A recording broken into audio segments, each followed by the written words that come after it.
He's only 25, but a Missouri contractor has already built up a slew of unhappy customers. They say he cheated them out of thousands of dollars. They say he never finished, sometimes never even started the job. Fox 4 problem solver Linda Wager found out how this contractor's problems go way deeper than just his business practices. So trying to take care of the yard is even a nightmare until we can figure out what we're going to do. Daryl Williams is showing us the mess he's left with after hiring a guy named Landon Bill to pour a concrete pad on his property in Higginsville. It was so uneven it had to be dug back up. Williams estimates he's out more than $20,000. I mean, it's a lifelong dream.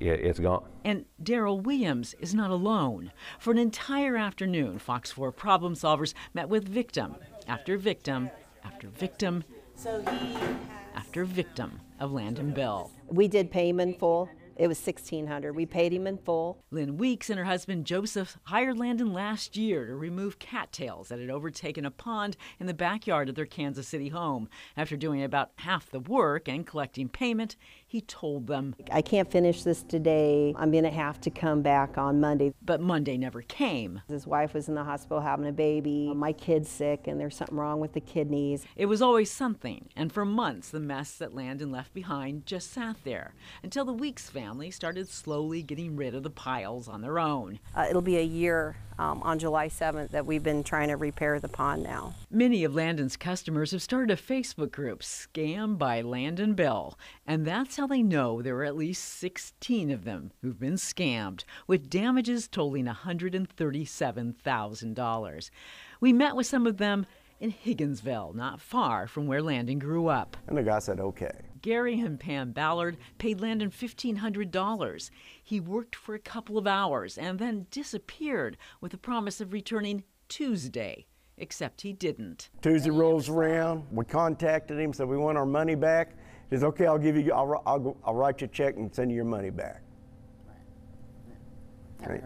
Said he needed the money to pay for materials up front. Ross Heimsoth regrets ever believing him and then paying him $1,500 up front to build a sidewalk. He was supposed to start work right away. I got pushed back 4 different times. He finally asked for his money back. That was months ago. I've never heard from him since. So who is Landon Bill? Check out Missouri court records, and you'll see that for a guy who's only 25 years old, he's no stranger to the criminal justice system. He's been convicted of sexual abuse, assault, resisting arrest, theft, and he's apparently a really lousy driver. But as far as being a bad businessman, Landon insists in multiple statements he sent to the Missouri Attorney General that he's innocent and that the people accusing him are the ones lying. He claims he either finished the work or gave them their money back.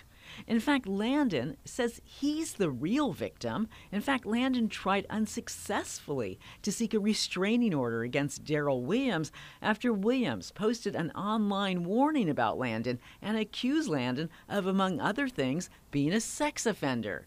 But Landon, you are a registered sex offender, along with all the other crimes you've been convicted of. We tried to talk to Landon, but he was back behind bars, picked up on a probation violation for not attending his sex offender treatment classes. Well, he's already back out now, but on house arrest.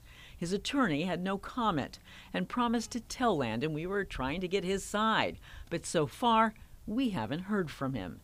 Which is a shame, because there are so many people that want answers, people who trusted him and even wanted to help him build his business. I've been very blessed in life, and I said, let's give this kid a hand up. Now all he and everyone else here wants is justice, and to make sure that Landon Bill doesn't do to anyone else what they say he did to them. Fox 4 problem solver Linda Wager, working for you. Many of Landon's former customers have asked the Missouri Attorney General for help getting their money back. At this point, though, it's unclear as to whether the Attorney General's office plans to take any action. We'll, of course, let you know if that changes.